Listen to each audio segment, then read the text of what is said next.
I'll tell you how the sun rose a ribbon at a time. The steeple swam in amethyst. The news like squirrels ran. Wait, what?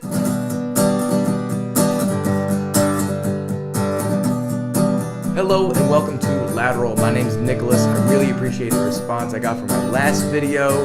I appreciate the feedback. Feedback is the breakfast of champions. I'll take all that I can get. This is the second video in a unit on poetry. So go back and watch the first video. I'll provide a link for it somewhere and you can check that out. In that video, I challenge you to consider what poetry is in all of its forms. The next step in mastering poetry is understanding the figures of speech that poets use in their writing. That excerpt that I read for you at the very beginning of this video will make a lot more sense once you become more familiar with those figures of speech. Let's begin. Figures of speech use language that illuminates ideas and feelings. Where does figurative language come from?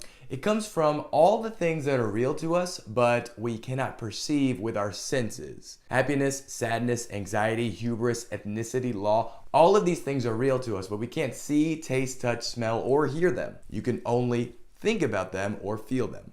They're figurative. So on the other hand, we have literal language. Literal language is all of those things that you can perceive with your senses. Take, for example, long beard, wrinkly skin, sunken eyes, big black coat, greasy long hair. Those are all things that you can see, you can perceive with the senses, you can touch them, feel them. I think I just described history's favorite villain, Rasputin.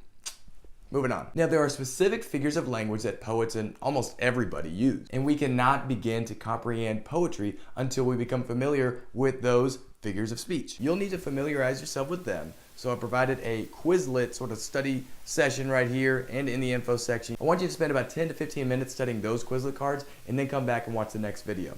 Hey, thanks. It's been real. Go study.